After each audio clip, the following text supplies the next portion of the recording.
오늘은 이제 책을 조금 이제 읽어보겠습니다. 이제 읽다 보시면요, 우리가 이제 그동안 했던 얘기들이 막 겹쳐 나오면서 좀 쉽게 읽으실 수 있을 거예요, 오히려. 그러니까 이게 우리 좀 얘기를 해뒀기 때문에 쉽게 읽을 수 있을 겁니다. 그리고 지난 시간 유튜브도 뭐 보실 시간 없으셨죠, 그죠? 예. 근데 나중에 보셔도 다 연결이 될 거예요. 나중에 보셔도 지난 시간에 우리가 이런저런 얘기를 많이 했었는데요. 그러니까 직립보행이 왜 중요한지 뭐 그런 얘기도 말씀드렸고요. 그러니까 직립보행 우리가 두 발로 걷게 되는 게 우리가 그 언어, 그죠? 이제 결국 언어가 중요한데 언어의 존재가 된 아주 필수 조건이다, 필요 조건이 된다, 그런 얘기 드렸습니다. 그러니까 이제 30페이지, 31페이지죠, 그죠? 30, 31페이지. 그래서요, 먼저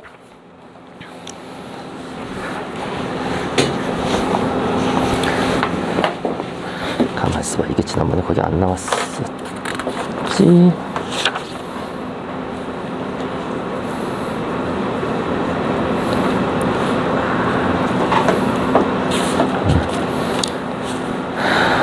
그러니까 30페이지, 31페이지, 사실 30페이지에 그 지난번에 여기 책에 나온 것처럼, 물론 이것도 이제 하나의 어디 갔지?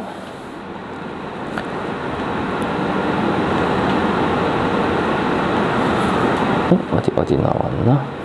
그러니까 30페이지 위쪽에 맨 위에서 둘의 다섯째 줄 문장이죠, 그죠? 인간의 원래 생태적 지위가 그것이었다. 그러니까 우리 이제 쓰레기 청소, 그러니까 시체 청소하는 거였다. 우리 생태계에서의 지위가. 근데 이런 말을 들으면은 이제 오늘날 우리 입장에서는 과연 그럴까? 그런 것 같지 않은데, 우리 인간이 이제 만물의 영장인데 뭐 그런 주변적인 존재였을까라는 의문을 많이 품을 겁니다. 그러니까 그것도 이제 일종의 오늘날의 관점에서 이제 오늘날 자기 중심적으로 생각을 해보는 거죠, 하는 거죠.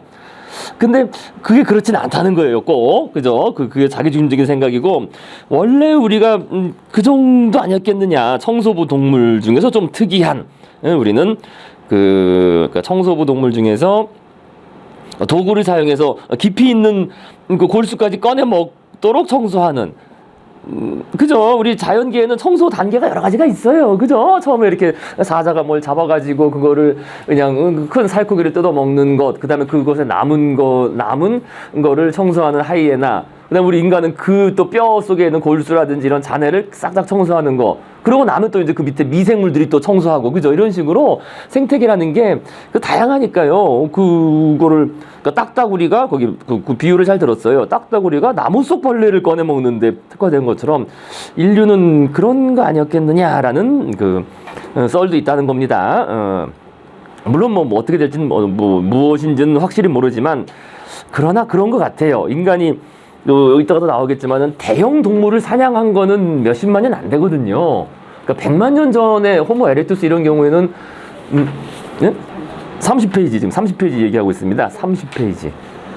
그거로 보시면 좀 익숙하지 않으신가요? 이걸로는 글씨 양이 달라서 페이지가 좀 달라가지고. 그래요? 그게 이제 이런 걸 쓰시는 분들이 있어서, 제가 그거 가지고 따로 말씀은 안 드리겠지만, 이게 우리 인간의 두뇌 구조는 이 종이책을 선호해요. 이 기억의 구조가. 해마가 이제 어떤 것을 기억을 하는데, 항상 장소랑 같이 가요. 장소랑 같이 가가지고, 이거 우리 왜 책에서는 이렇게 딱 했을 때, 그거 어느 페이지 어디 아래쪽 뭐 그런 식으로 장소랑 같이 기억해. 우리가 어디를 가던가 누구 사람을 만났어도 그 장소랑 기억되거든요. 야, 그때 어디서 만났던 그 사람, 이런 식으로. 그러니까 장소랑 항상 같이 가요. 해마 구조 자체가, 기억 자체가. 근데 그래서 이제 이게 이제 그러니까 스크롤 바를 사랑하지 말란 말이 있어요. 스크롤 바라는 게 이거 내리면 무한히 쫙 통글이 돼가 올라가는 거. 이렇게 되면 이제 그 기억이 안 남는 게, 장소가 지정되지 않으니까 여기 있던 내용이 올리면 위로 올라가 버리고 그러니까 기억이 잘 안 남아요. 그게 우리 두뇌 구조가 그렇게 돼 있어요. 그래서 이제 이런 이북도 요즘에는 이런 형태에 맞도록, 그죠? 이렇게 탁탁 그런 식으로 좀 나오는 이유가 있는 거예요. 장소 기억법이라 그래요. 원래 장소 기억법은 이런 뇌과학 발전하기 이전에도 유명했잖아요. 그러니까 어떤 사물을 기억할 때 장소랑 연관시켜서 그거는 어디에 있고 그건 어디에 있고 그래서 화면이 기억하기 쉬운데, 우리 뇌 구조가 원래 그렇다는 겁니다. 반드시 그래요, 반드시. 그래서 그 망가지면 기억을 못 해요. 그 장소랑 같이 연결이 안 되면은. 근데 원래 우리가 근데 우리 존재가 그렇게 진화할 때 어디에 무엇이 있다가 그걸 기억하는 게 제일 중요하잖아요. 그죠? 그러니까 무엇이 있다가 중요한 게 아니라 그게 어디 있는지 알아야 될 거 아니에요. 그러니까 장소랑 항상 같이 가게 돼 있어요. 기억이라는 게. 그래서 저도 그렇고 우리 아이한테는 항상 책으로 이렇게 해야지 이제 이게 스크롤 바를. 그래서 요즘에 그런 게 많이 없어진 거예요. 그런 것도 알기 때문에 한때는 그런 문서가 많았어요. 그죠? 이 인터넷상에 계속 무한히 내려가는 거. 근데 요즘엔 많이 좀 없어졌죠. 그죠? 그래서 페이지로 딱 넘어가도록 그죠? 한 페이지고 그런 게 있습니다. 그러니까 오히려 고객들이 또 아주 혼란스러워요. 고객들한테 정보를 제공한다고 통으로 제공하면은 이게 기억이 안 남거든. 고객들 기억에는. 고객들한테 기억에 남기려면은 한 페이지에 위치를 잘 잡아서 그죠? 그 다음 페이지 나면 요건 요거 딱 요렇게 연결식으로 장소도 또 같은 것도 계속 또 중요한 내용이 예를 들어 화면이 있는데 여기다가 계속 처음에 중요한 내용 넣으면 또 그것도 헷갈려. 계속 그 장소에만 나오니까 뭔가 그러니까 여기 한번 뭐 여기 한번 이런 식으로 탁탁 그렇게 그것도 이제 마케팅이나 이런 데서도 중요한 인터넷 마케팅에서 중요한 이야기죠. 우리 뇌과학을 적용하는 네. 네, 그래서 지금 말씀드린 것처럼 이런 책이 이제 그런 이제 문제가 있어요. 그러니까 그 이제 다 포맷을 맞춰놔야죠. 맞춰놓고 이렇게 넘겨보는 식으로 하시는 게 조금 더 그 기억하기에는 우리의 그 하드웨어에 맞다 그런 말씀입니다.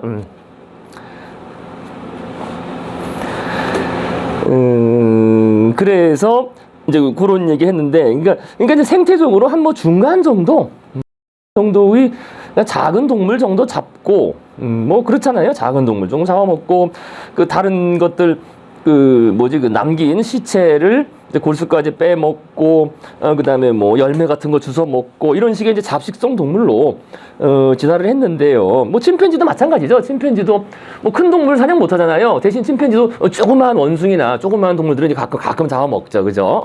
그래서 인간도 뭐 그거랑 봤을 때 그런 식으로 시작했을 것이다.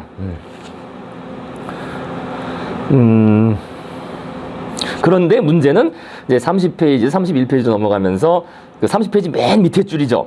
그죠? 그러니까 중간에서 꼭대기로 단숨에 도약한 것은 엄청난 결과를 낳았다.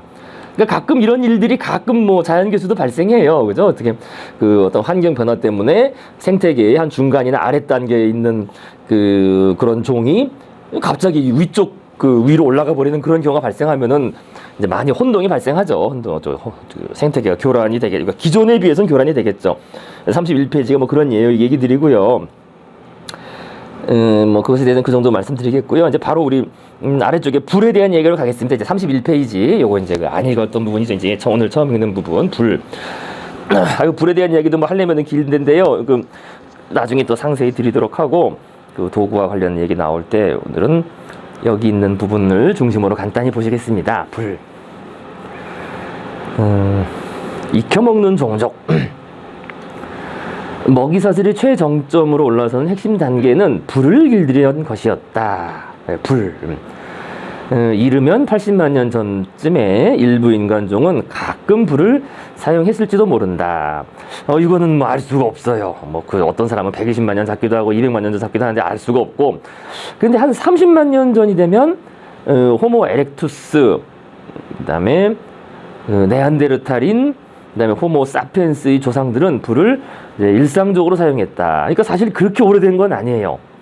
뭐 잘 정확하지는 않지만, 근데 어쨌든 불을 일상적으로 사용했고, 근데 어쨌든 이거와 관련된 재미있거나 그러니까 문제만 말씀드리겠습니다. 뭐 얘기 너무 길어지니까 한데. 그러니까 왜 인간은 불을 두려워하지 않았을까 이거예요. 그러니까 불은 항상 발생했거든요. 자연적으로. 그죠? 숲에서 자연적으로 벼락이나 이런 것 등등에 의해서 마른 날에 그죠? 벼락이 치고 해서 발생을 했는데 왜 인간만이 불을 두려워하지 않았을까? 다른 동물들은 다 불을 두려워하잖아요. 뜨거워하고. 인간도 뭐 그 당시는 지금 현재 이런 지능이 아니었기 때문에 어떻게 보면은 불을 두렵지 않았을 텐데 지금 오늘날 침팬지들이 불 두려워하는 것처럼 그죠? 근데 왜 인간은 불을 두려워하지 않았을까? 라는 이제 그런 문제가 있고요. 그 다음에 이제 두 번째 문제는 그 불이 한 곳에서 발견돼서 다 이렇게 전파된 거냐?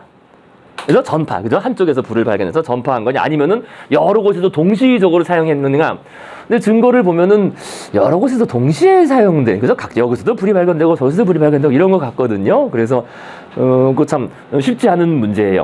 우리는 어떻게 불이라는 정말 독특한 그런 그 불을 다룰 수 있게 됐는지, 그래서 뭐 그 관련된 썰 얘기는 나중에 이제 기회 되면 또 말씀드리겠습니다.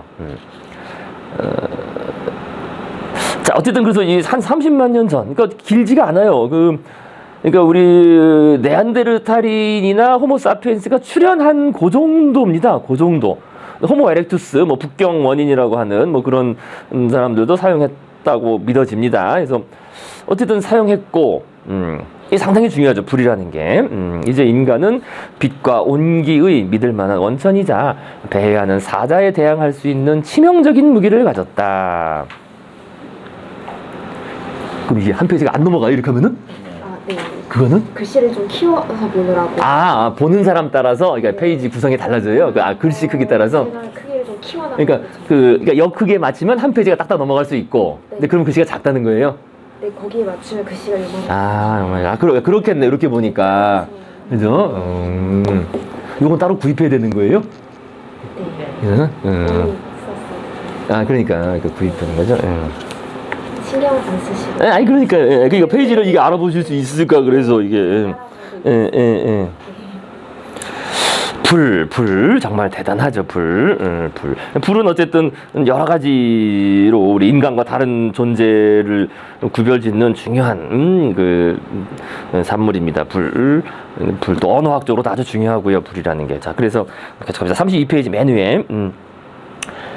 심지어 이후 얼마 뒤부터 인간은 자기 주변에 일부러 불을 놓았을지도 모른다. 일부러 불을 놓았어요. 이거 불 지르는 게 뭐 일이었어요. 옛날 원시인들 이거 불 지르는 게 일이었습니다. 그러니까 불 지르는 게 일이라는 게 오늘날 우리는 이제 오늘날의 우리 관점에서는 잘 안 믿어지죠, 그죠? 불 다 태우고 나면 나중에 지들이 뭐 먹을 거냐? 근데 그렇지 않아요. 불이라는 게 계속 지르다 보면은 잘 안 붙어요. 그냥 그 근처 조금 타고 말고 이렇게 돼요. 그러니까 오늘날 우리 그 동해안에 산불이 많이 나는 이유가 뭐라고 생각하십니까? 동해안에 산불이 많이 나는 이유가 산불이 나고 막 대형 산불이 막 나잖아요, 요즘에. 예? 그죠? 탈 게 많죠. 탈 게 많다는 건 왜 많아졌을까요? 예? 나무가 많아져서 그런데 그냥 많아져서가 아니라 예? 건조한 기운. 예? 살림을 조성해서. 그렇죠. 살림을 조성해서. 근데 조성만 한 것뿐만 아니라 어떻게 돼요? 빽빽한 떨어진 잎 같은 게 썩지를 않아 그런 거 아닙니까? 그렇죠. 예. 그러니까 썩지도 않고, 썩지도 않았다는 것보다는 그냥 남아있고, 그죠? 또 이게 3, 40년 되면은 오래된 나무들은 이제 건조 바짝 마르고. 그런데 우리의 산불 정책은 뭐예요? 산불 정책, 인간이 개입하니까 문제가 더 심각해지는 거지. 그러니까 우리의 산불 정책은 산불 제로예요. 이게 잘못된 거예요. 우리 상식은 산불 제로죠. 산불 나면 무조건 꺼야 되는 거잖아요. 그러니까 이제까지 그렇게 왔어요. 그러니까 우리나라 살림이 조성한 게 언제죠? 박정희 때 이제 주로 했잖아요. 이제 식목일로 해서 착 놀고 좋았는데 대사로일날 이제는 없어졌잖아요. 그죠? 예.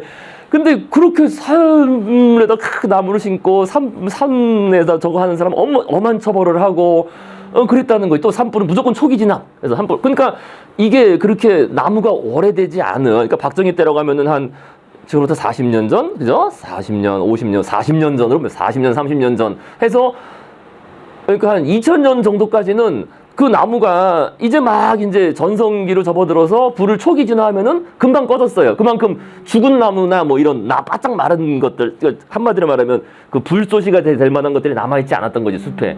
근데 이제 이게 사이클이 30년, 40년 넘어가면서 사실 생태계가 변화가 올 때가 된 거예요. 그 잡목, 관목, 마른 나무, 죽은 나무들까지 다 그냥 그 상태로 산불은 억제돼 있고, 그러니까 완전 화약고 온 거지, 화약고. 그래서 한번 불 나면은 그냥 확 번지는 거예요. 그걸 막을 수 없게 되는 거예요. 그러니까 오히려 그 산불은, 그러니까 미국 같은 경우는 산불 정책을 바꿨어요. 그래서 미국도 예전에는 20세기 초반까지는 산불 제로 정책을 하다가 산불이 자연적인 현상이다, 생태계 일부다. 원래 산불은 났었다.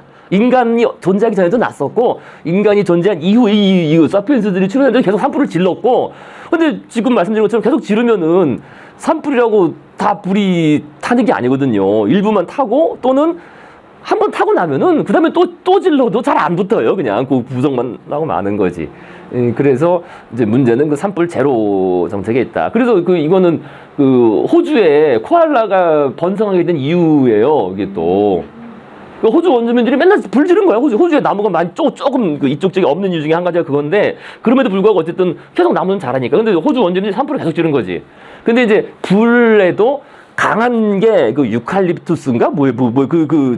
코알라 먹이가 되는 게 이게 좀 불에 강해요. 그래서 그게 살아남고 그거를 주식으로 하는 코알라가 살아남고 뭐 이래야 된 거예요. 이게. 그래서 이제 요것도 잘 이해하셔야 돼요. 불을 수시로 질렀을 거예요. 한마디로. 불을 오늘날 우리처럼 뭐 그죠? 벌벌 떨면서 산불 잘 안 지르고 이런 게 아니라 옛날 사람들 그런 거 생각 없지. 그냥 불을 수시로 지르면 막 동물 뛰쳐나오고 뭐 잡아먹고 하는데 얼마나 좋아요. 그죠? 뭐 미래도 생각 안 하니까 불을 수시로 질렀을 건데, 근데 그만큼 불을 수시로 지르면은 불이 잘 안 붙겠지. 이미 탈기 한번 타버리고 나면 또 잘 안 타죠. 그죠? 어쨌든 그랬을 겁니다. 자, 그래서 32페이지 계속 보시면요. 이쪽에 그래서 인간은 자기 주변에 일부러 불을 놓았을 것입니다. 그래서 화전민들도 뭐 계속 있었죠, 우리. 그죠? 그래서 불을 조심스럽게 잘 지르면 통행이 불가능하던 잡목숲을 사냥감이 우글거리는 최고의 조언으로 바꿀 수 있다. 그렇다는 거예요. 그죠? 게다가 일단 불이 꺼지면 석기시대 사업가는 그 잔해 속으로 걸어 들어가 불탄 동물과 견과류, 덩이 죽일 등을 얻을 수 있었다. 그렇죠. 이렇게 해서 한 번 큰 몫을 취하면 끝인 거지. 뭐 옛날 사람들이 뭐 다른 게 그러고 또 다른 데로 옮겨서 또 불 지르고 그죠? 하지만 무엇보다도 불이 하는 최고의 역할은 음식을 익히는 일이다. 그죠? 그래서 조리 덕분에 인간이 자연 상태 그대로는 소화할 수 없는 밀, 쌀, 감자 등이 인간의 주식이 되었다. 그죠? 생쌀 씹고 이러면 아유 그 쉽지 않죠. 그죠? 불은 식품의 화학적 조성뿐 아니라 그 생물학적 영향도 바꿔놓았다. 불에 익히면 음식을 오염시키는 세균과 기생충이 죽는다. 그다음에 인간이 원래 좋아하던 과일, 견과류, 벌레, 죽은 고기도 불에 익히면 씹고 소화하기가 훨씬 더 쉬워졌다. 침팬지는 날 것을 씹어 먹느라 하루 5시간 하지만 사람은 익힌 음식을 먹는데 1시간이면 족하다. 그래서 이거 그래요. 이거 차이가 커요. 그죠? 계속 씹잖아. 침팬지 계속 씹고 있고, 뭐 다른 소는 뭐 계속 되새김질하고 있고, 하루 종일 그냥 오물오물만 하는 거죠. 소나 양들 보면은. 우리 인간은 그럴 필요가 없는 거예요. 그러니까 화식을 하기 때문에 화식. 그래서 익히는 요리법 덕분에 인간은 더욱 다양한 종류의 음식을 먹을 수 있게 되었고 식사 시간도 줄일 수 있었다. 더 작은 치아와 더 짧은 창자를 가지고도 그럭저럭 때울 수 있었다. 그래서 일부 학자는 익혀먹는 화식의 등장, 인간의 창자가 짧아진 것, 그다음에 뇌가 커진 것 사이에 직접적인 연관이 있다고 생각한다. 기다란 창자와 커다란 뇌를 함께 유지하기는 어렵다. 이게 우리가 장을 제2의 뇌라고 그래요. 그렇게 별명이 장, 소장 이거 제2의 뇌라고 할 정도로 그만큼 에너지 소비와 이 신경망적인 그 활동이 아주 큽니다. 그러니까 먹으면 졸린 이유가 위뿐만 아니라 장까지 움직이면서 졸린 이유가 있는 거예요. 그만큼 에너지를 빨아들이니까. 우리 뇌가 우리 사용하는 에너지의 20% 이상을 사용하는데 이 장이 활동하면 또 그쪽에서 그만큼 사용해야 되니까 이제 졸린 거지. 뇌는 상대적으로 그런 거죠. 그래서 이게 연관이 직접적인 연관이 어느 정도 있는지 모르지만 저는 상당한 연관성이 있는 거는 맞아요. 인간의 창자가 짧아지고 대신 뭐 그러니까 소 이런 거는 뭐 엄청 길죠 창자가. 그죠? 그런 거 소화시켜야 되고 또 계속 씹어야 되고 이러는 거니까요. 반면에 이제 조류나 공룡들은 이제 요런 것 대신에 그 돌멩이를 삼켰죠. 돌멩이 안에서 갈도록 이렇게 소화를 돕게 해서. 그러니까 공룡도 그랬고요. 이제 공룡의 후예가 새니까 새들도 모이 주머니가 있는 거잖아요. 그죠? 우리가 닭똥집이라고 하는 거. 그러니까 모래나 돌멩이 속에서 이제 갈도록. 그런 식으로 또 진화하는 것도 있고 개들은. 그다음에 포유류는 좀 장의 길이를 길게 했고 대신 너무 길게 하는 바람에 다른데 에너지를 소비하지 못하게 됐고. 근데 우리는 화식을 해가지고 여기 쓴 것처럼 거기 써있죠. 그죠? 기다란 창자와 커다란 뇌를 함께 유지하기는 어렵다. 둘 다 에너지를 무척 많이 소모하기 때문이다. 그래서 화식은 창자를 짧게 만들어서 에너지 소비를 줄일 수 있게 해주었고 이런 의도치 않은 이런 변화 덕분에 네안데르탈인과 사피엔스는 커다란 뇌를 가질 수 있었다. 그러니까 한쪽에 이제 에너지를 덜 쓰게 되면은 다른 쪽으로 에너지를 이제 갖다 쓸 수가 있는 거죠. 그래서 두뇌가 커져도 되는 그런 일이 일단 필요 조건이 된다는 겁니다. 뭐 정확한 인과관계는 아직도 모르겠죠. 모르지만은요. 자, 그다음 33페이지 맨 위로 올라가시겠습니다. 또한 불은 인간과 다른 동물 사이에 처음으로 현격한 차이를 만들어냈다. 맞긴 맞아요, 이거 정말. 그래서 동물의 힘은 대개 신체에서 나온다. 근육의 힘, 이빨의 크기, 날개의 폭. 동물이 바람이나 파도를 이용할 수 있을지는 몰라도 자연의 힘을 통제할 수는 없고 늘 스스로의 신체에 따른 제약을 받는다.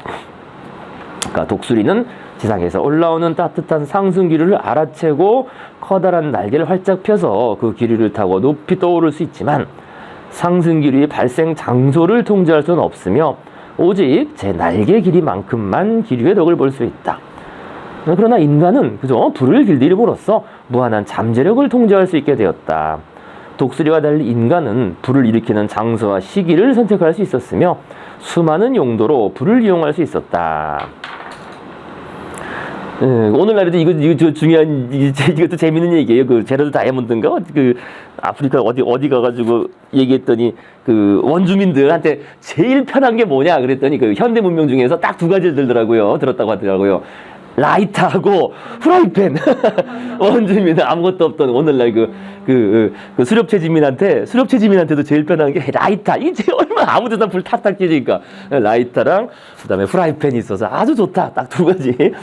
원주민 주부가 그렇게 인터뷰한 내용이 있었습니다.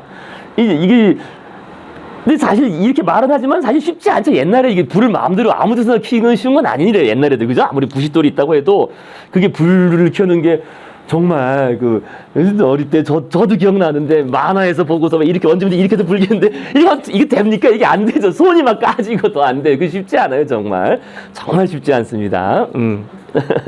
그죠? 그래서 동서양이 다 불과 관련된 신화들이 네. 큰 신화들. 그렇죠. 예. 서양도 당장 프로메테우스 나온 게 그만큼 중요하니까요. 그죠? 불을 다스린다는 거 정말 중요하죠. 자, 그래서요, 시기와 장소를 그래도 어쨌든 선택할 수 있었고, 수많은 용도로 불을 그러니까 불이 용도가 한두 개가 아닌 거예요. 그죠? 이게 빛까지 나기 때문에 어둠도 쫓을 수 있고, 그죠? 밝힐 수 있고, 대단한 거죠. 가장 중요한 점은 불의 힘이 신체 형태나 구조 힘의 한계를 뛰어넘는다는 것이다. 부싯돌이나 불붙은 막대기를 가진 여자 한 명이 몇 시간 만에 숲 전체를 태울 수도 있었다. 불을 길들이는 것은 앞으로 올 일에 대한 신호였다. 그러니까 이게 그 한계를 뛰어넘을 수 있는 게 뭡니까? 한마디로 말하면 그 물질을 태워서 그 에너지를 우리가 얻는 거잖아요. 결국엔 그죠? 오늘날 우리가 발전소를 돌리는 것도 결국 어떤 물질을 태워서 그 에너지를 우리가 사용해서 그죠? 에너지를 얻어내는 거고 이것도 마찬가지예요. 그 한계를 뛰어넘는 게 그러니까 우리 인간의 신체 형태나 힘의 한계를 뛰어넘는 게 그 물질에 있는 물질의 에너지를 우리가 전용해서 쓰는 거지. 근데 어쨌든 이게 정말 앞으로 올 일에 대한 신호가 되는 겁니다. 그죠? 앞으로 올 일, 오늘날에 이르는 불 정말 중요합니다. 그래서 불에 대한 얘기는 또 기회 되면 또 다양한 얘기로 해보시겠고요. 우리 어쨌든 계속 하던 얘기 갑시다. 이제 그 다음에 지난번에 말씀 나눴던 얘기 나왔습니다. 호모 사피엔스 형제 살해범. 그러니까 우리 친척 종들을 다 죽인 거 아니냐 우리가 결국에는. 그러니까 네안데르탈인이나 뭐 다른 호모 에렉투스들을 결국에는 불의 혜택에도 불구하고 15만 년 전 인간은 변방의 존재였다.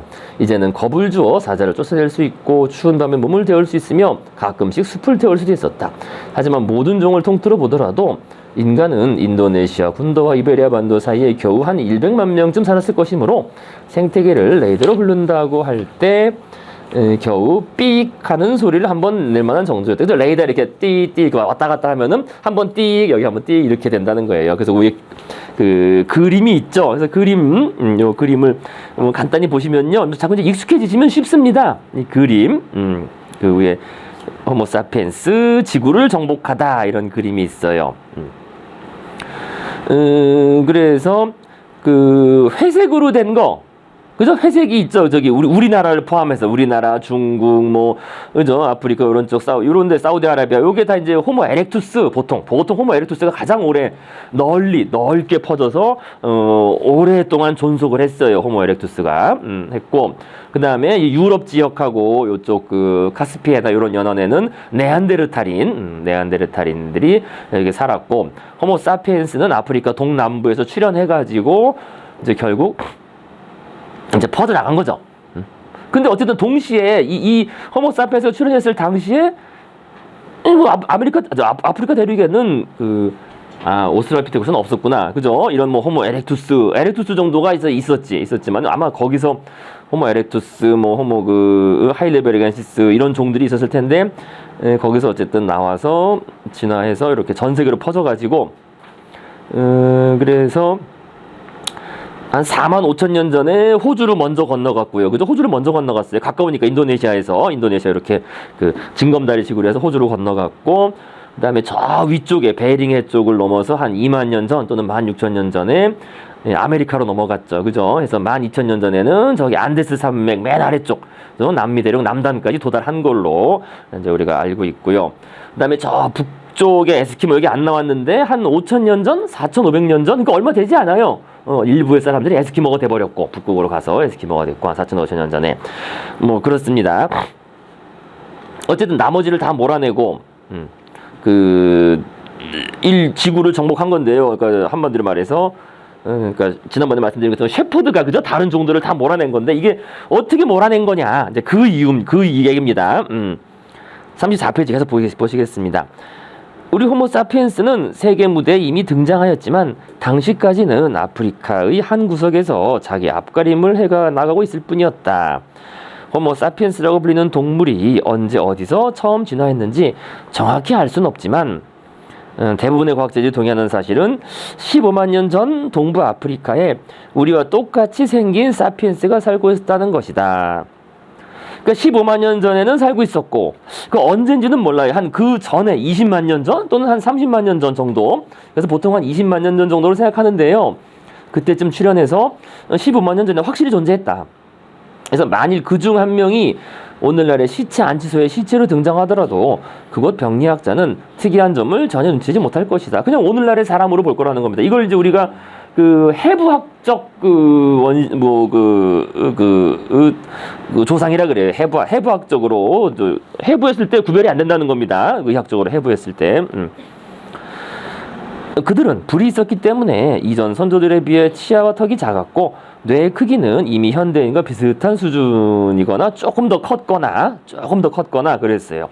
오늘날 과학자들이 동의하는 또 하나의 사실은 약 7만 년 전 동아프리카의 사피엔스가 이렇게 위로 올라온 거죠. 남쪽에서 아프리카 동남쪽에서 출현해서 위로 점점 올라온 거예요. 그러니까 인구가 증가하니까 점점 올라왔겠죠. 올라와서 아라비아 반도로 퍼져나갔고 35페이지 거기서 유라시아 땅덩어리 전체로 급속히 퍼져나가 번성했다는 것이다. 그 한 7만 년 전쯤에 뭔가 중요한 일이 있었다는 거예요. 이제 그게 그 혁명이라고 이제 말을 하는 거잖아요.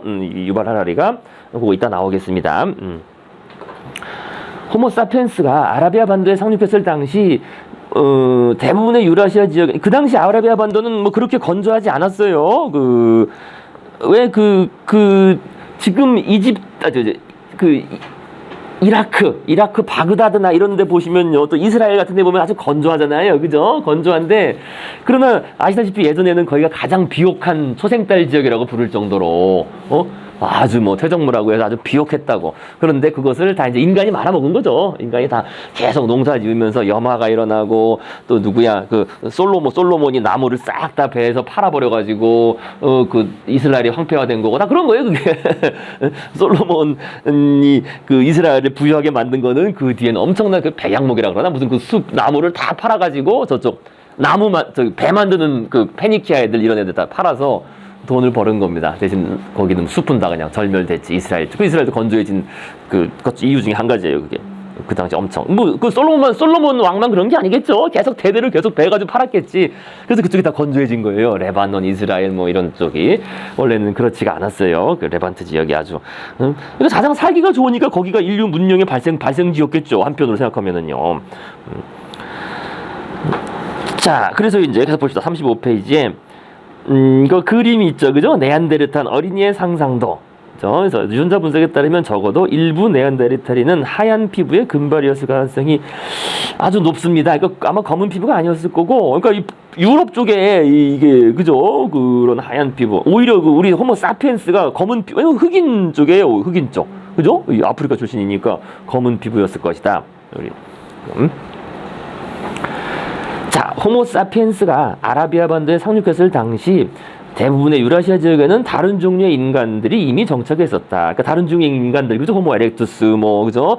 호모 플로렌시스, 그러니까 뭐 우리가 그 고등학교 때 배운 말로 뭐 북경원인, 뭐 자바원인, 뭐 자바인, 그죠? 뭐 네안데르탈인, 뭐 이런 다른 그 종들이 살고 있었는데 이들에게 무슨 일이 일어났을까? 두 가지 상충한 이론이 존재한다. 그래서 교배 이론은 그들이 서로 끌려 성관계를 하고 뒤섞였다는 설이다. 오늘날 우리 뭐 강아지들 놓으면은 그죠? 뭐 서로 이렇게 믹스견 나오고 하잖아요. 뭐 그렇게 같이 뭐 어울리고 살지 않았겠느냐라는 게 이제 교배 이론입니다. 그래서 아프리카 출신 이주민이 여기저기로 펴져나가면서 다른 인간 집단들과 교배했고 오늘날의 인류는 그 이종 교배, 뭐 교배가 가능한, 그죠? 뭐 우리 이제 그 강아지처럼 생각하면 되겠어요, 그죠? 강아지들 그런 교배한 후손이다, 믹스종이다라는 겁니다. 예를 들면 사피엔스는 중동과 유럽에 도착해서 네안데르탈을 만났다. 그래서 네안데르탈인은 사피엔스보다 근육이 발달했고 뇌가 더 컸으며 추운 구에 잘 적응한 그런 종이었습니다. 그러니까 뭐 예를 들자면 뭐 오늘날 뭐 강아지 중 개 중에서도 뭐지 그 시베리안 허스키 뭐 이런 거 추운데 적응한 것처럼 뭐 그렇다는 거예요. 네안데르탈인은 그런 종이었는데 이제 아래쪽에 있던 그 사피엔스가 가서 만나서 이제 서로 믹스. 저도 네안데르탈인 얘기입니다. 그게 네안데르탈인. 네안데르탈인은 그러니까 근육도 발달했고 뇌도 크고 추운 기후에 잘 적응했고 이들은 도구와 불을 사용했고 훌륭한 사냥꾼이었으며 병자와 약자를 돌본 것으로 보인다. 그래서 고고학자들이 발견한 네안데르탈인의 유골이 그 증거다. 일부는 심각한 신체적 장애를 지니고도 오래 생존한 것으로 판명되었는데 이것은 친척이 돌보았다는 증거다. 그래서 만화에서 묘사하는 네안데르탈인은 야만적이고 멍청한 혈거인, 그죠? 동굴 속에 그 거주하는 사람, 그죠? 혈거인. 이 상징인 경우가 흔하지만 최근 발견되는 증거들은 그런 이미지를 바꾸었다. 뭐 네안데르탈인에 대해서는 뭐 기회 있을 때마다 말씀드릴 거예요. 드리겠는데 어쨌든 그 우리가 생각하는 거랑은 다르게 그러한 그 원시인적인 이미지보다는 그 위에 사진이 있는 것처럼 좀 하얀 피부일 수도 있고, 그죠? 상당히 인간적인 모습입니다. 우리 생각하기에요. 자, 그래서 교배 이론에 따르면 사피엔스는 네안데르탈인의 땅에 퍼져나가면서 서로 교배했고 결국 두 집단은 하나가 되었다. 그죠? 믹스되면서 하나가 되었다는 겁니다. 교배 이론은 이것이 사실이라면 오늘날의 유라시아인은 순수한 사피엔스가 아니라 사피엔스와 네안데르탈인의 혼합이겠죠. 그죠? 유럽 쪽 사람들은 주로. 마찬가지로 사피엔스는 동아시아로 퍼져나가서도 현지의 호모 에렉투스와 교배했다. 그렇다면 중국인, 그러니까 북경 원인이 그 호모 에렉투스라 했잖아요. 그죠? 중국인과 한국인은 사피엔스와 에렉투스의 혼합이다. 그죠? 이건 이쪽 믹스라는 거지. 그런데 그런 썰이 있었는데 이제 살짝 밀리죠. 오늘날에 이건 좀 아닌 것 같다. 그죠? 그렇다면 꽤 다를 거 아니에요. 그죠? 믹스가 다르게 나오는 것처럼. 그죠? 우리 강아지가 어떤 강아지끼리 서로 믹스했냐에 따라 가지고 전혀 그 후손이 다른 것처럼. 근데 오늘날 그렇게 다르진 않잖아요. 물론 황인종 뭐 이런 백인종에서 좀 그 색깔은 다르지만 그러나 그렇게 다르진 않다. 그거에 비해선. 그래서 이제 나온 게 교체론입니다. 바로 이와 대립되는 견해는 교체론이다. 교체론은 전혀 다른 설명을 들려준다. 그들이 서로 화합하지 못하고 반감을 보였으며 심지어 인종학살이 일어났다는 것이다. 그래서 이 이론에 따르면 사피엔스와 다른 인간종들은 해부학적으로 달랐으며 짝짓기 습관이나 채취까지도 차이가 났을 가능성이 매우 커서 서로에게 성적인 관심을 거의 느끼지 못했다. 그러니까 같은 인간종이긴 한데 이제 조금 더 많이 이제 그 갈라졌다는 거예요. 뭐 알 수는 없는데 어쨌든 뭐 이 이론은 일단은 그런 겁니다. 그래서 서로 많이 달랐다. 그래서 설령 네안데르탈인이 로미오와 사피엔스 줄리엣이 사랑해받았다고 하더라도 이들이 낳은 아이는 불임이었을 것이다. 그죠? 그 노새처럼, 그죠? 두 집단의 유전적 격차가 너무 커서 이미 메울 수 없는 지경이었기 때문이다. 그런데 요것도 이제 딱 읽어봤을 때 살짝 과연 그럴까? 우리 인간 중에 그 짧은 뭐 한 10만 년, 20만 년이면 짧은 시간 안에 그 사이에 그렇게 확확 갈라졌을까 과연? 그죠? 자, 그래서 이들 집단은 서로 완전히 분리된 상태로 존재했으며 네안데르탈인이 죽거나 살해되자 그 유전자도 사라졌다. 만일 이 이론이 사실이라면 모든 현대 인류의 조상은 하나같이 7만 년 전 동아프리카의 기원을 두고 있다. 그들은 모두 순수한 사피엔스다. 그죠? 사피엔스, 동아프리카에서 출현한 사피엔스가 나머지를 다 죽이거나 뭐 밀어내고, 그죠? 나머지 말라 죽이고, 이제 하나만 딱 남은 거다. 이게 이제 교체죠. 완전히 다 교체해버린 거니까, 교체 이론.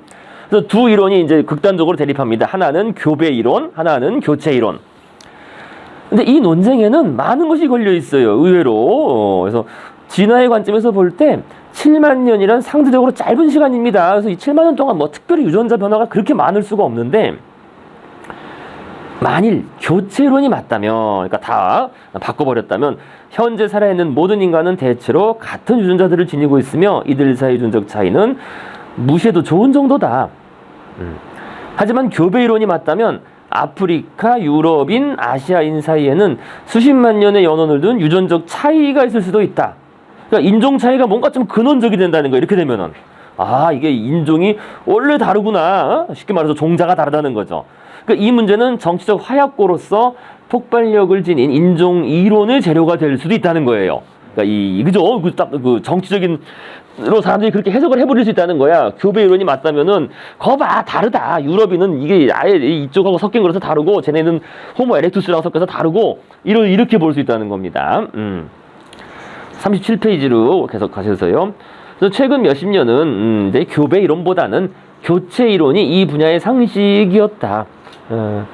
그만큼 지금 남아있는 전 인류를 봤을 때 피부색도 다르고 문화도 다르지만은 그러나 더 공통적으로 보인다는 겁니다. 상대적으로. 그래서 교체했다. 이게 상식인데 이에 대한 고고학적 증거가 상대적으로 더 확고하며 정치적으로도 더 올바른 것. 이게 정치적으로 올바르단 말 나왔잖아요. 그죠? 그러니까 인종 차이가 없다는 거잖아요. 그죠? 이게 그죠? 그러니까 맞는 거 아니냐 이런 겁니다. 즉 현대 인구 집단들에게 유의미한 유전적 다양성이 있다고 말하면 인종주의라는 판도라의 상자가 열릴 수 있다. 그래서 과학자들은 이를 원하지 않았기 때문에 그래 우리는 다 똑같아. 다 같은 인류야. 유전적으로 거의 비슷해. 그죠? 하지만 이런 상황은 2010년에 끝이 났다. 4년간의 연구 끝에 네안데르탈인의 그 게놈 또는 지놈 지도가 발표된 것이다. 유전자들은 화석에서 충분한 양의 온전한 네안데르탈인 DNA를 얻어서 그것과 현대인의 DNA를 폭넓게 교제해 볼 수 있었다. 그 결과 과학자 사회를 경악하게 만들었다. 오늘날 중동과 유럽 쪽입니다. 이거 중동과 유럽에 거주하는 그죠? 그쪽 인구 집단이 지닌 인간 고유의 DNA 중 1에서 4%가 네안데르탈인 DNA로 밝혀졌던 것이다. 근데 이 퍼센트 계산하는 게 이것도 지 멋대로 해요. 이것도 그렇게 완전히 확립된 방법이 없습니다. 우리 인간과 침팬지가 98.6%? 뭐 98% 이상 유전적으로 공통적이라고 하는데 근데 그것도 말하기 나름이에요. 어떤 경우에는 뭐 95%로 보기도 하고 어떤 경우에는 90%로 보기도 하고 뭐 그 퍼센트 계산이라는 게 그게 정확한 어떤 기준이 있는 게 아니에요. 확립된 기준이. 근데 어쨌든 근데 요거는 맞는 것 같아요. 네안데르탈인으로부터 유래한 DNA가 있는 것 같아요. 있다고 거의 믿어지고 있습니다. 이것은 보니까 인간 고유의 DNA 중에 그렇죠. 그러니까 다른 그게 아니고 이거는 그러니까 또 그 중에 극히 일부인 거예요. 정말 그렇죠. 정말 극히 일부인 거예요. 극히 일부. 그래서 근데 극히 일부가 있는 것 같아요. 그거는 그좀 믿어지고 있습니다. 그래서 이것은 비록 많은 양은 아니지만 중대한 의미가 있다. 몇 개월 뒤 두 번째 충격적인 사건이 있었다. 과학자들이 2008년 시베리아 알타이 산맥의 데니소바 동굴에서 발견한 손가락뼈에서 추출한 DNA로 유전자 지도를 만들었는데 그 결과 현대 멜라네시아인과 호주 원주민의 인간 고유 DNA 중 최대 6%가 데니소바인의 DNA로 나타났다. 그러니까 시베리아에 살던 사람들이 어떻게 섞여서 저 호주 원주민들, 그죠? 멜라네시아인들, 태평양, 그죠? 그쪽하고 섞인 거야. 일부 섞였다는 거예요. 이쪽 좀 더 많이 섞였죠. 이게 이제 유전학적인 그런 연구 결과입니다. 그래서 이런 결과가 유효하다면 이런 결론을 강화하거나 수정할 가능성이 있는 추가 연구가 진행 중이라는 사실을 염두에 두는 것이 중요하다. 그러니까 이건 그러니까 이 책이 쓰여질 당시로는 최신 연구 결과였고요. 뭐 그 뒤 연구로도 계속 뭐 한 번 어떤 연구로 바뀔 수 있는 거니까요. 근데 어쨌든 최소한 교배 이론에 뭔가 근거가 있다는 뜻이 된다. 하지만 그렇다고 교체 이론이 완전히 틀린 것은 아니다. 네안데르탈인과 데니소바에는 오늘날 우리 게놈의 유전자에 아주 작은 양만 기여했기 때문에 사피엔스와 다른 인간종의 합병을 이야기하는 것은 불가능하다. 이들 간의 차이가 번식 가능한 성관계를 그러니까 완전히 차단할 정도로 크진 않았다고 하더라도 이제 그런 접촉을 매우 드물게 만들 정도이긴 했다. 그렇다면 우리는 사피엔스, 네안데르탈인, 데니소바인의 생물학적 연관성을 어떻게 해야 될까? 이들이 말과 당나귀처럼 완전히 다른 종까지 분리된 건 아니라는 거예요. 다른 종이 아닌 것은 분명하다. 하지만 불도그나 스페니얼처럼 그저 강아지 그저 개들처럼 동일 종의 각기 다른 집단에 불과한 것과 그렇게 또 가까운 건 아니라는 거예요. 그러니까 그 중간이라는 거죠. 대충 얘기가. 생물학 속 실체는 흙과 백이 아니다. 회색제들도 중요하다. 원래 생물학이라는 게 다 그렇게 연속적이죠. 그죠? 무 자르듯이 딱딱 나뉘는 게 아닙니다. 그래서 예컨대 말과 당나귀처럼 그 하나의 공통조상에서 진화한 두 종이라면 다들 어느 시기에는 불도그와 스페니얼처럼 같은 종의 두 집단이었는데 그러다가 두 집단이 이미 확연히 달라진 지점, 그러면서도 드물게 서로 성관계를 해서 번식 가능한 후손을 낳을 수 있는 시점이 있었을 겁니다. 그죠? 그 후 또 다른 돌연변이가 일어나서 최후의 연결선이 끊어졌고 집단들은 각기 다른 진화적 경로를 밟게 되었다. 그래서 그 정도로 이제 추정을 해본다는 겁니다. 우리와 그 네안데르탈인, 뭐 데니소바인 다른 종들의 관계를 지난번에 말씀드린 것처럼 그 뭐 셰퍼드와 불독 요렇게 그렇게 가까운 관계까지는 아니더라도 하지만 그렇다고 해서 전혀 교잡이 불가능한 것은 아닌. 그죠? 그 정도가 아니었겠느냐는 겁니다. 그래서 바로 그 다음 문단에 그런 얘기가 나와요. 그러니까 사피엔스와 네안데르탈인, 데니소바인은 한 약 5만 년 전에 이런 경계선에 선 것 같다. 이들은 완전히 다른 종은 아니지만 대체로 별개의 종이었다. 다음 장에서 살펴보듯 사피엔스와 네안데르탈인, 데니소바인은 유전 부호나 신체 특징만 달랐던 것이 아니라 인지 능력, 사회적 능력에서도 차이가 났다. 근데 이런 걸 보면은 야 이게 그 완전히 다른 종은 아니지만 중요한 특징에서 다른 종이었구나라는 거가 좀 드러난다는 겁니다. 그래서 요거 중요한 얘기겠죠. 좀 이따 나올 얘기 그죠? 인지 능력, 사회적 능력 등등. 하지만 사피엔스와 네안데르탈인이 번식 가능한 후손을 낳는 일이 드물게나마 여전히 가능했던 것으로 보인다. 따라서 이들 집단이 합병한 것이라기보다는 일부 운 좋은 네안데르탈인의 유전자가 사피엔스 특급에 편승한 것이었다. 그러니까 기본적으로는 사피엔스가 다른 네안데르탈인 뭐 그 데니소바인을 뭐 결국은 밀어낸 건데 뭐 죽이거나 아니면 밀어낸 건데 근데 그 중에 또 이제 섞여인 게 있다는 거예요. 그죠? 밀어내는 과정에서 섞여 들어올 수가 있는 거니까요. 그죠? 그 순종적인 애들이라든지 이런 애들은 이제 이 사피엔스 집단에서 이렇게 받아들여서 같이 좀 더 살 수 있는 거니까요. 그래서 우리 사피엔스가 자 39페이지 과거 언젠가 다른 종의 동물과 성관계를 하고 아이를 낳을 수 있다는 생각은 심란하다. 그러나 한편 짜릿하기도 하다. 그래서 네안데르탈인과 데니소바인이 사피엔스에 합병된 것이 아니라면, 그러니까 완전히 합병된 건 아니라는 겁니다. 좀 전에 말씀드린 것처럼 이렇게 조금 드물게나마 그 거두어 기르거나 어떻게 합쳐지거나 그런 경우가 몇몇 사례가 있었던 거 아니겠느냐. 자, 39페이지 여기서 셋째 줄. 그래서 네안데르탈인과 데니소바인이 사피엔스에 합병된 것이 아니라면 이들이 사라진 이유는 뭐냐? 하나의 가능성은 사피엔스가 이들을 멸종을 이끌었다는 것이다. 그래서 아주 유력하죠, 오늘날. 결국 어떤 이유든지 간에 사피엔스가 때문에 얘들이 멸종했다는 거예요. 그러니까 상상해보자. 사피엔스의 한 무리가 발칸 반도의 어느 계곡에 도착했는데 네안데르탈인이 이곳에서 수십만 년 전부터 살고 있었다. 뭐 수십만 년 전까지는 조금 약간 잘못 번역한 것 같고 네안데르탈인도 한 30만 년 전 정도에 출현한 거니까요. 그렇게 오래되지 않았어요. 어쨌든 네안데르탈인이 먼저 자리 잡고 있었는데 거기에 이제 사피엔스들이 도착한 거지. 그래서 새로 도착한 사피엔스들은 사슴을 사냥하고 견과류와 장과류를 채취하기 시작했는데 이것은 네안데르탈인의 주식이기도 했다. 그러니까 요거를 계속 봅시다. 그래서 계속 보시면요. 사피엔스는 기술과 사회적 지능이 우수한 덕분에 사냥과 채취에서 더 능숙했다. 그래서 이들은 번식하고 퍼져나갔다.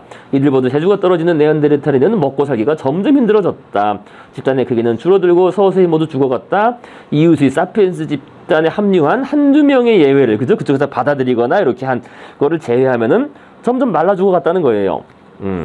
그러니까 뭐 지난번에 말씀드린 비유처럼, 그러니까 이 발칸반도에 불독들이 살고 있었는데 갑자기 머리 좋은 셰퍼드들이 밀려와가지고 막 사냥해 먹고 이러면은 불독들을 잡아먹을 게 없잖아, 그죠? 그래서 점점 말라 죽게 됐다는 겁니다. 먹고 살기 힘들어졌다. 그런 식의 얘기예요, 이게. 그러니까 직접 죽이지 않더라도. 그런데 또 다른 가능성도 있다. 자원을 둘러싼 경쟁이 폭력과 대량 학살을 유발했다는 것이라는 겁니다.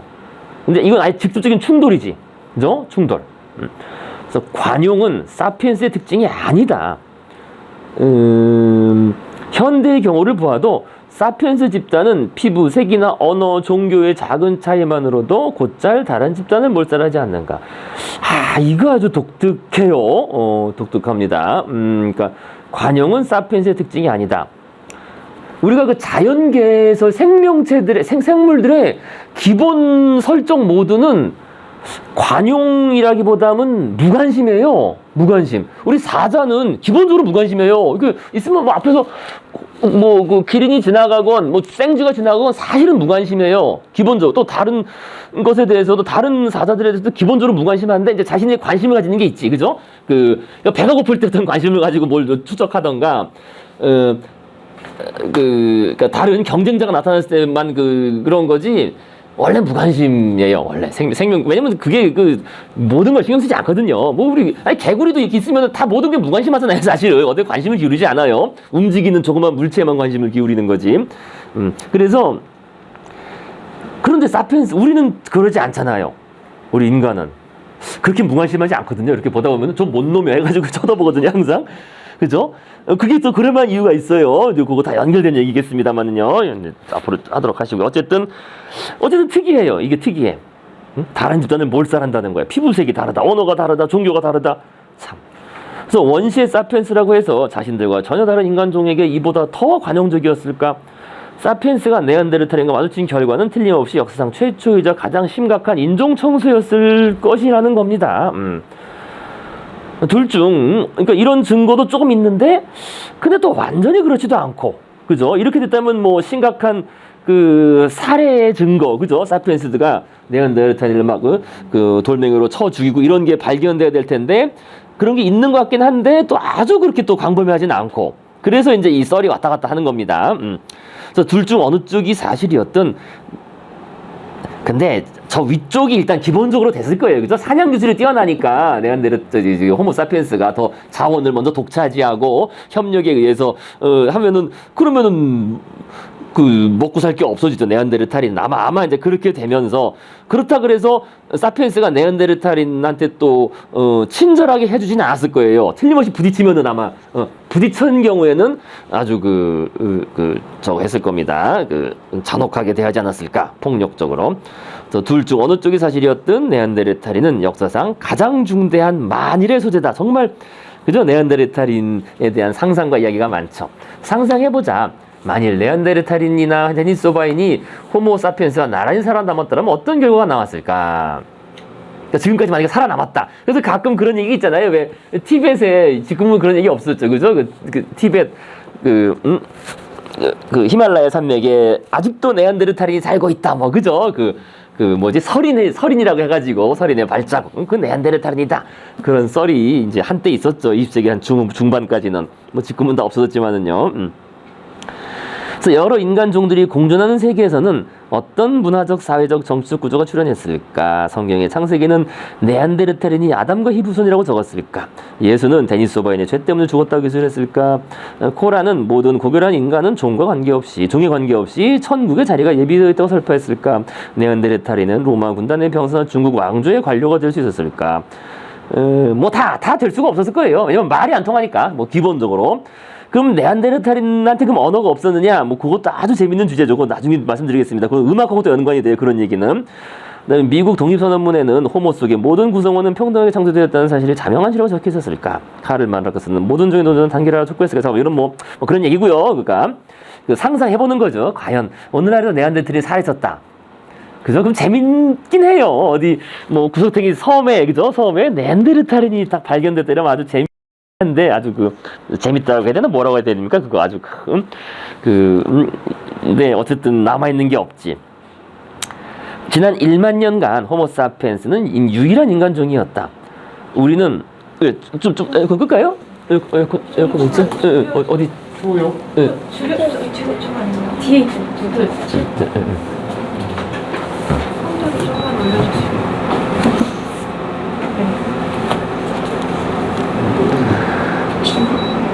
잠깐 그러니까 지난 1만 년간 호모사피엔스 유일한 인간종이었다. 우리는 이 사실에 너무나 익숙해진 나머지 다른 가능성을 그려보기가 어렵다. 사실 그래요, 그죠? 오늘날 우리만 남아 있으니까 나머지는 다 뭐 우리 조상 아니냐, 조상 원시인 뭐 이렇게 생각하는데 그렇지 않다고 말씀드렸습니다. 그래서 우리는 형제자매가 지금 현재 남아 있지 않은 탓에 스스로가 창조의 최고 샘플이며 우리와 나머지 동물계 사이에는 깊은 간극이 있다고 상상하기 쉽다. 그러니까 다른 형제 자매가 없으니까 지금 남아 있지 않으니까. 그러니까 모든 진화의 과정은 우리를 향해서 진행된 것이다. 이런 식의. 그래서 찰스 다윈이 호모사피엔스는 동물의 한 종류에 불과하다고 암시해서 사람들은 격분했다. 그러니까 막 그런 얘기 나온 거죠. 그죠? 침팬지를 가만 놔두면 그럼 먼저 우리 인간이 되느냐 이런 식이 나온 거예요. 심지어 오늘날에도 받아들이지 않는 사람이 많죠. 만일 네안데르탈인이 살아남았다면 우리는 스스로를 다른 종과 동떨어진 존재라고 인식할까? 어쩌면 우리 조상들이 네안데르탈인을 전멸시킨 이유가 바로 이것인지도 모른다. 그들이 우리가 무시하기에는 너무 친숙하고 관용하기에는 너무 달랐다는 것 아니겠느냐. 이게 뭐 알 수가 없어요. 그러니까 현재 증거는 명확하지가 않아서, 그러니까 호모사피엔스들이 네안데르탈인을 대량 도살한 것 같기도 한데 또 그런 것 같진 않고, 광범위한 증거는 없고 그런 적도 있는 것 같은데, 그러니까 분명히 아까 말씀드린 것처럼 생존 경쟁에서 엄청 떨어졌을 거예요. 뒤떨어졌을 텐데요, 네안데르탈인이. 근데 아마 맞붙었을 때는 결코 관용적으로 봐주지 않았을 거예요. 근데 요 구절, 요거 보면 생각나는 게 있어요. 그러니까 우리가 무시하기에는 너무 친숙하고 관용하기에는 너무 달랐다. 요걸 우리가 더 혐오해요. 이게 어디 갔어? 이게 있다. 이거 보도록 하시고요. 어디다 놨냐? 이겁니다. 이거. 불쾌한 골짜기 이론이라고 있어요. 들어보셨어요? 이거. 딱 들어봐. 불쾌한 골짜기. 그러니까 일본의 로봇 공학자 모리 마사료가 제시한, 그러니까 이제 로봇을 만들 때 인간이 로봇 또는 뭐 인간이 아닌 존재에 대해 느끼는 감정에 관한 이론인데, 간단히 말하자면 인간과의 유사성이 어설프게 높아질수록 혐오감만 높아진다는 거예요. 이게. 그러니까 약간씩 비슷해지면은, 뭐 괜찮네 그러다가, 이게 어설프게 비슷한 거잖아요. 우리, 보통의 인간, 그죠? 보통의 인간과 어설프게 비슷한 수준이 오면은, 갑자기 심각하게 이 기분이 나빠진다는 거예요. 대표적인 게 의수의족이에요. 그죠? 의수의족은, 이제, 이런, 다치신 분들 끼고 다니면, 정말 비슷하게 만들었는데, 딱 보면 아닌 거 알잖아. 그럼, 이게 좀 기분이 나빠요. 그죠? 사실, 그죠? 오히려 아예 똑같이 만들면은 뭐 모르지, 구별이 안 되니까 그때는. 근데 이게 그겁니다. 그러니까 그냥 적당한 로봇 팔, 아예 명확하게 로봇 팔로 보이는 걸 딱 달았으면은 그거는 불쾌하게 하진 않아. 그죠? 오히려 불쾌하진 않고, 정교하게 잘 만들었네 이런데, 이게 의수로 비슷하게 만들었는데 좀 살짝 다르고 말이야 이러면 더 끔찍하고 이러잖아. 이게 그겁니다. 그러니까 인간과 유사성이 어설프게 높아지면은 오히려 거부감만 높아진다. 그래서 그러니까 어설프게 유사한 수준을 벗어나서 완벽하게 유사한 단계에 이르면은 거부감 벗어날 수 있는데, 그러니까 예전에 로봇을 만들거나 어떤 마케팅 그런 비슷한 AI나 이런 거 요즘 많이 나오잖아요. 그러니까 이게 주의해야 돼요. 이게 불쾌한 골짜기에 빠지면 사람들이 혐오감을 느낀다는 거야. 그죠? 그래서 이러면 이게 어설프게 만들면 저게 뭐야 이러잖아요. 오히려. 아예 그냥 이렇게 만들면 그냥 그죠? 괜찮은데, 그러니까 이렇게 좀 발전해서 뭐 좀 귀엽게 좀 더 비슷하게 발전했네 하는데, 이게 어설퍼지면은 아예 인간하고 똑같으면은 괜찮은데 한 이 정도 되면 약간 어설픈가 이런 거는, 그죠? 그러면 기분 나빠요. 오히려 이게 불쾌한 골짜기 이론입니다. 그러니까 우리가 이 네안데르탈인을 볼 때 아마 이거에 불쾌한 골짜기에 빠지지 않았을까 이런 생각도 해봐요. 그러니까 아예 똑같으면은 그래 우리 같이 살자 했는데 이게 비슷하면서도 이게 좀 다르잖아. 다르게 어설프잖아. 어설프게 그죠? 얘들이 뭐 음성 언어 비슷한 것도 와와라 하고 또 뭐 도구도 조금 사용하는데 어설프면서도 이게 기분 나쁜 거야. 그러면 그냥 확 그냥 이게 뭐 해가지고 아마 이게 이제 그런 심리가 작동하지 않았을까? 그죠? 물론 이제 이게 왜 그런가에 대해서는 또 우리가 여러 가지 이유를 할 수 있습니다. 왜 어설프게 높아지면 혐오감이 드느냐에 대해서 그러니까 아예 다르면은 명확히 다르니까 우리가 차이점을 그죠? 여기 이렇게 이게 이런 애들은 아예 다르니까 이건 뭐 누가 봐도 인간이 아니니까 오히려 어떻게 돼? 이렇게 되면은 오히려 공통점에 주목을 해요. 그래서 이것도 만들었네. 야, 눈도 또릿또릿하게 만들었네. 그죠? 코드 뭐 비슷하게 만들어서 오히려 그러니까 아예 다르면 다르다는 게 명확하게 깔려놓고 그다음에 공통점에 주목을 하니까 우리가 별로 거부감을 안 느끼는데 공통점이라는 게 나랑 유사한 거니까요. 근데 어설프게 유사하면은 일단 공통점을 놓고 차이점에 주목해. 차이점에 주목하니 이거 다르네? 이거 나랑 다르네? 다른 애를 주목하니까 이제 혐오감이 생긴다는 거야. 다른 거에 주목하니까 오히려 어설프게 유사하면. 그게 이제 한 가지 썰입니다. 왜 그런지는 뭐 좀 더 생각을 해보셔야 되겠지만은요. 그래서 아마 이 호모 사피엔스와 네안데르탈인의 관계도 거기 아니야. 여기 마지막 문장이 그거예요. 우리가 무시하기에는 너무 친숙하고 관용하기엔 너무 달랐다.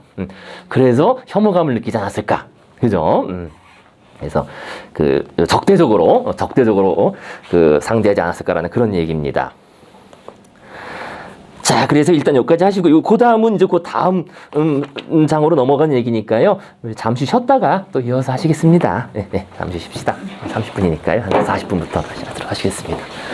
불쾌한 골짜기 이론. 그래서 마케팅 할 때 참 주의해야 돼요. 우리가 회사에서 이런 거 하실 때도요. 어설프게 썼다가는 오히려 망합니다. 그죠? 그 유전자 차이가 네. 뭐 인간, 그러니까 사피엔스랑 그러니까 우리가 지금 침팬지를 보는 정도의 차이인지 아니면은 그 옛날 그 제국주의 시대 유럽 사람들이 그 아프리카 그 인종의 가치만 그 정도의 차이인지 정도가 어쨌든 인간이 그때 백인종이 흑인종을 처음 봤을 때도 그냥 거의 짐승 취급을 그죠? 촌스럽게 느꼈으니까 그거 정말 그게 그러면은 이게 유전적으로 그런 게 이제 각인이 돼 있어서 옛날에 그랬던 기억이 있어서 그렇게 느끼는 건지 뭐 그런 논의가 있었나요? 기본적으로는 그렇게 차이가 없지 않았을까요? 지금 그 이전 그러니까 이제 침팬지를 보는 거랑은 뭐 다르겠죠. 근데 어쨌든 좀 뭐 흑인 봤던 것 말씀드린 것처럼 뭐 서구인들이 아메리카 대륙 처음 갔을 때 그죠? 아메리카 아메리카 인디언들 봤을 때 이게 인간이냐 아니냐 그걸 논쟁 한참 했잖아요. 그죠? 이걸 인간으로 봐야 되느냐 아니냐 논쟁했던 것처럼 뭐 이 사피엔스들도 네안데르탈을 봤을 때 어쨌든 딱 일단 외모가 좀 다르고 그죠? 다르고 하는 행동도 다르고 쓰는 말도 뭐 완전히 다르고 그러니까 뭐 아마 그 동질감은 당연히 느끼지 않았을 거고요. 그러니까 지금 말씀드린 것처럼 오히려 근데 좀 비슷하고 그죠? 그러니까 이게 이상하게 비슷하면 아예 똑같던가 이상하다 해가지고 게다가 이제 자원적으로는 경쟁적 관계에 있었고 그러면은 뭐 두 집단이 만났을 때 결코 좋진 않았겠죠. 그죠? 그건 또 네안데르탈인도 마찬가지였을 거예요. 네안데르탈이라고 뭐 새로 오는 침입자들을 뭐 좋아했겠어요. 그죠? 네. 힘에서 밀리고 균형을 이룬 경쟁 관계에서 점점 지나면 지날수록 이제 이제 쇠퇴할 수밖에 없었던 거죠. 네안데르탈이나 이제 이제 이유가 이제 나오는데요. 이제 그런 이유가. 자, 그래서요. 보십시다. 40페이지 맨 아래쪽에. 그래서 어쨌든 이거는 확실해요. 맨 아래쪽에. 그러니까 사피엔스의 탓이든 아니든 사피엔스가 새로운 지역에 도착하자마자 그곳의 토착 인류, 그죠? 호모 에렉투스, 뭐 네안데르탈인, 뭐 자바인 등이 다 멸종했다는 거 이건 하나 확실해. 이거 하나는 일단 도착하자마자. 그리고 뭐 얘들만 멸종한 게 아니라 이제 대형 동물들도 다 멸종을 했죠. 대형 동물, 뭐 새 이런 거. 뭐 새들 다 아니잖아요. 뭐 도도라든지 말이야 이런 것들 다 멸종했죠. 대형 동물들은 다. 그래서 이거 하나는 확실합니다. 그러니까 우리 사피엔스가 죽였는지 안 죽였는지는 모르지만 어쨌든 그래서 41페이지 맨 위에 호모 솔루엔시스 뭐 자바인이죠. 그래서 마지막 흔적은 약 5만 년 전으로 거슬러 올라간다. 호모 데니소바는 그 직후 사라졌다. 그러니까 결국 그 그러니까 사피엔스가 도착하자마자 사라진 거예요. 결국에는 뭐 몇천 년 안 가서. 네안데르탈인은 약 3만 년 전에 증발했다. 한 2만 9천 년 전 지금으로부터. 그래서 절멸했고 플로레스 제도의 난쟁이 비슷한 인류는 약 12,000년 전 사라졌다고 했는데 요거는 요때의 증거고요. 오늘날 지금 한 10년 지난 지금에는 요건 아니다. 요거는 그 연구 결과가 좀 잘못된 거고 얘들도 한 5만 년 전에서 9만 년 전에 사라진 것 같다. 이렇게 여겨집니다. 요건 그 샘플이 오염돼서 이렇게 연대가 잘못 나왔다라고 여겨지고 있습니다. 오늘날에는요. 그래서 그들은 약간의 뼈와 석기 그리고 우리 DNA에 약간의 유전자를 남겼다. 그리고 해결되지 않은 문제를 수없이 남겼다.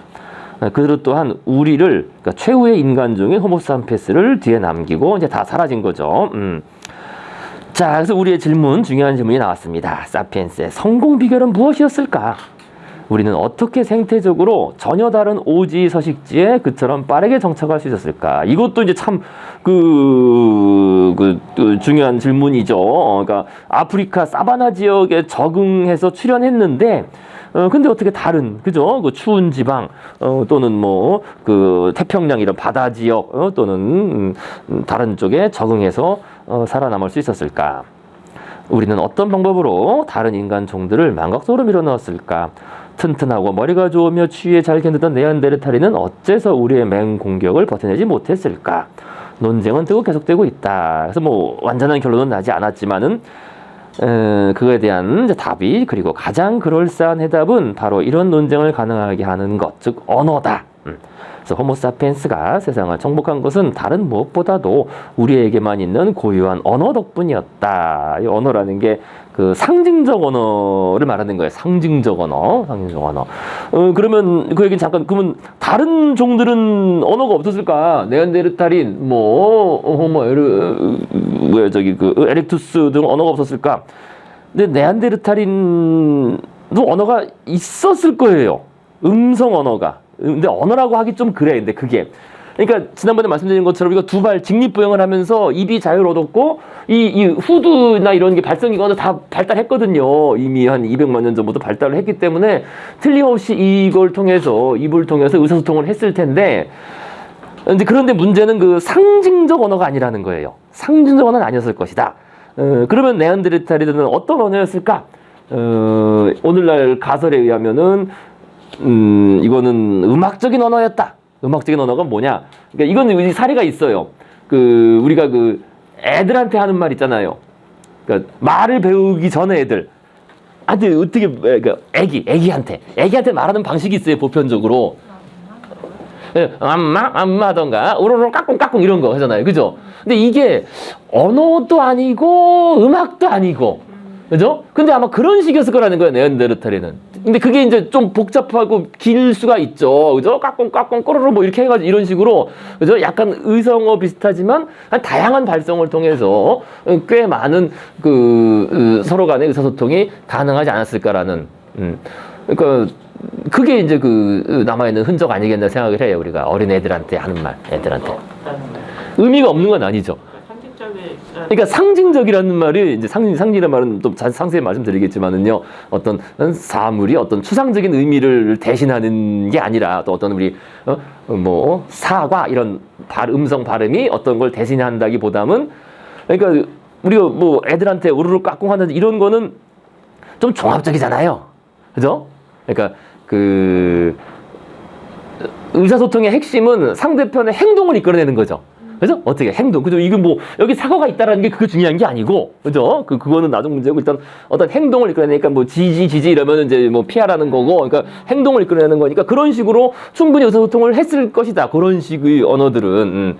근데 그런 식의 언어는 그 이제 정확성이 좀 떨어지죠. 근데 결국에는 이제 상징적 언어가 되면은 정확성이 늘어나고 그다음에 창의성이 그 발휘가 되고 그렇게 되는 겁니다. 그래서 그 얘기를 이제 상세히 뭐 하겠습니다. 언어 얘기하시면서요. 그래서 어쨌든 그 가설상 그런 얘기예요. 그러니까 네안데르탈인은 언어가 없었을 것이다. 오늘날의 상징적 언어가 그렇게 말씀하시면 됩니다. 여기서 그러니까 그냥 고유한 언어라 그랬는데, 그러니까 언어라는 말을 그러니까 조금 폭넓게 이해하면은 우리가 의사소통 수단, 그죠? 그러니까 개미나 꿀벌도 언어를 얘기하잖아요. 근데 그 언어가 우리와 같은 언어는 아니라는 거예요. 고정된 의미지.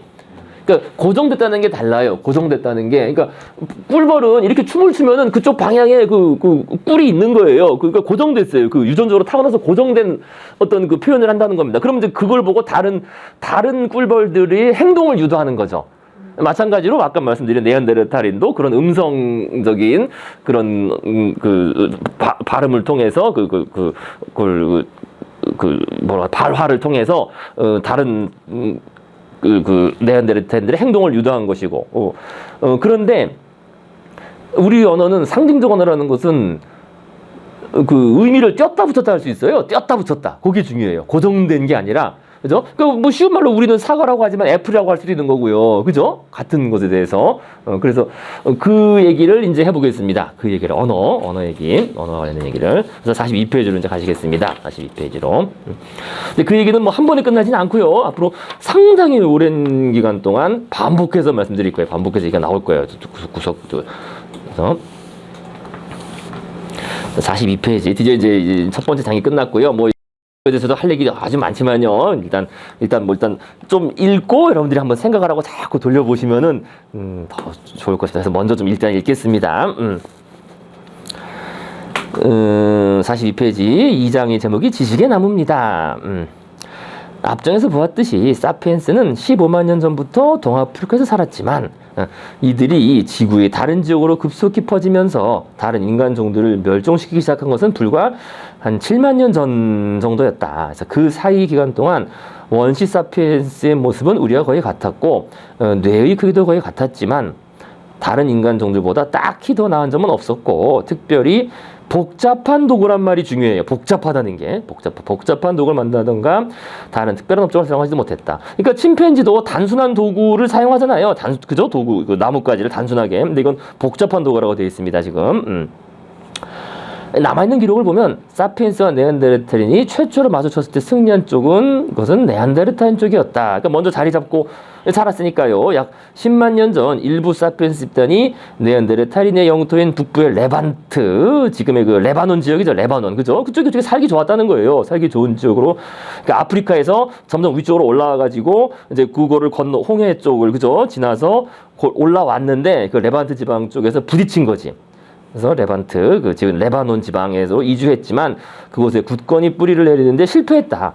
그 이유는 적대적인 원주민 탓일 수도 있고 혹독한 기후 탓일 수도 있고 어쩌면 낯선 토착 기생충 탓일 수도 있고 아니면은 뭐 이주한 집단의 숫자가 뭐 적었을 수도 있고 그죠. 어쨌든 이때 만나는 것 같아. 처음 조우한 것 같은데 어쨌든 이유가 무엇이든지 사피엔스는 결국 후퇴했고 네안데르탈인은 지중해의 주인으로 남았다. 뭐 이런 것까지 비슷한 사례가 있죠. 왜 그 바이킹들이 그 책도 나중에 읽으면 재밌겠습니다. 저희가 그 문명의 붕괴라고 제레드 다이아몬드가 쓴 그러니까 그 바이킹들이 그린란드를 거쳐서 아메리카 대륙을 처음으로 발견했잖아요. 발견해서 그 원주민들을 만났는데 이게 숫자가 너무 적었어요. 그래서 이쪽 서구 지역이 발달된 그 철기 문화를 가지고 그죠? 갔는데도 불구하고 숫자가 적어가지고 원주민한테 밀려가지고 결국 후퇴하게 됐죠. 후퇴해서 이제 그것은 이제 역사로만 남았는데 이것도 그런 것일 수도 있어요. 그런 것일 수도 알 수 없습니다. 어쨌든 밀려났어. 처음에 좀 진출을 이렇게 왔다 갔다 하다가 밀려났는데 43페이지 맨 위쪽에 이렇듯 과거 사피엔스의 성과가 신통찮았다는 것을 근거로 일부 학자들은 그들 사피엔스의 뇌 구조가 우리와 달랐던 것이 아닐까 하고 추측하게 되었다. 그러니까 외모는 우리와 비슷했지만 학습, 기억, 의사소통을 하는 인지 능력은 훨씬 뒤떨어진 게 아니었을까 한 것이다. 그래서 그런 원시 사피엔스에게 영어를 가르친다거나 기독교 교리가 진리임을 설파한다든가 진화 이론을 이해하게끔 만드는 것은 아마도 지극히 가망없는 시도였을 것이다. 거꾸로 우리도 그의 언어나 사고방식을 배웠는데 아주 애를 먹었을지도 모른다. 이게 추정입니다. 알 수 없어요. 알 수 없는데 그럴 것 같은데 하지만 약 7만 년 전, 물론 여기 7만 년은 이제 유발 하라리가 말하는 것이고 사람 따라서 어떤 사람은 6만 년, 어떤 사람은 10만 년 잡기도 합니다. 그래서요 대략 그쯤이죠. 대략 7만 년 전쯤 호모사피엔스는 매우 특별한 일을 하기 시작했다. 무리를 지어 두 번째로 아프리카를 벗어난 것이다. 이번에 이들은 네안데르탈을 비롯한 인간종들을 중동에서뿐만 아니라 지구 전체에서 가는 곳곳마다 이제 점점 다 그냥 항상 그 승리하고 밀어낸 거지요. 그리고 정말 놀랍도록 짧은 시간 만에 유럽과 동아시아에 이르렀다. 약 4만 5천 년 전 이들은 어떻게 해서인지는 몰라도 대양을 건너 그때까지 인간의 발길이 닿은 적 없는 호주에 상륙했다. 그래서 그들은 약 7만 년 전부터 약 3만 년 전까지 배, 그죠? 기름 등잔, 활과 화살, 바늘, 따뜻한 옷을 입는데 필수 도구를 발명했다. 바늘, 이거 아주 중요하죠, 바늘. 그래서 예술품이나 장신구라고 분명하게 이름 붙이실 만한 최초의 물건으로 이 시기를 출발점을 하고 있다. 이 장신구가 아주 중요해요. 장신구가 특히 여기 제일 중요한 장신구의 사실은 45쪽의 사자, 남자를 보라. 그래서 종교와 상업, 사회의 계층화가 일어났다는 최초의 명백한 증거 역시 이 시기일 것이다. 그러니까 거래, 상거래, 상업, 그죠? 멀리서 원거리 교역을 하고 종교적인 그런 흔적이 있고 사회의 계층화가 분명히 있었던 것 같고 이렇다는 겁니다.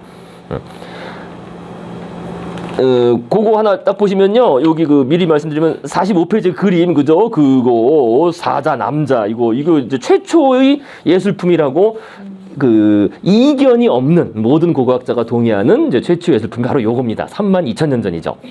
거기 써 있죠, 그죠? 독일 슈타델 동굴에서 나온 32,000년 전의 상아로 만든 공예품. 사자 남자 혹은 뭐 사자 여자 어쨌든 사람의 그죠? 그 몸에 그 사자의 얼굴을 한 인간은 몸통은 인간, 머리는 사자 모양이다. 그래서 종교와 관련된 것으로 보이는 이 작품은 논란의 여지가 없는 최초의 예술품입니다. 이게 최초의 예술품이에요, 이게. 그래서 예술이 엄청 중요해요, 예술이 어쨌든 맨 처음 최초의 증거가 되는 겁니다. 그 다음에 이제 유발 하라리의 해석이죠. 인간이 실제로 존재하지 않는 것을 상상할 능력을 갖추었다는 증거이기도 하다. 그러니까 실제로 존재하지 않잖아요, 이런 그죠? 그 사자 머리를 한 인간은. 근데 이거를 상상했으니까 어쨌든 이렇게 만든 거 아니냐. 그래서 요거는 정말 발굴됐을 때 그 사진 보시면 아시겠지만요. 아주 다 조각조각 쪼개져 있던 거예요. 쪼개져 있었는데 그걸 어떻게 고고학자들이 이거를 결합시켜서 만든 거야. 다시 붙여서 만든 겁니다. 여기서 우리가 봐야 될 거는요. 이게 단순히 그러니까 실제로 존재하지 않는 것을 상상할 능력, 이제 그걸 우리 유발 하라리가 아주 중요하게 얘기하는데요. 이거에 바로 직접적인 결과물을 우리가 딱 유추할 수 있어요. 그게 뭘까요? 도구와 관련해서. 지금 이런 거를 만들 수 있었다는 거는, 뭘까요? 이런 거를 만들 수 있다는 거는. 이게 지금, 그죠?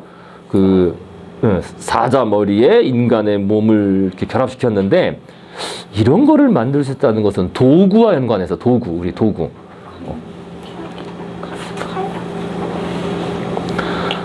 그러니까 네안데르탈인도 도구를 사용했어요. 돌도끼 사용했고, 물론 호모 에렉투스 같은 경우도 한 140만 년 동안 그 유명한 그 돌도끼 대상이 안 나냐 그 돌도끼를 사용했고, 우리나라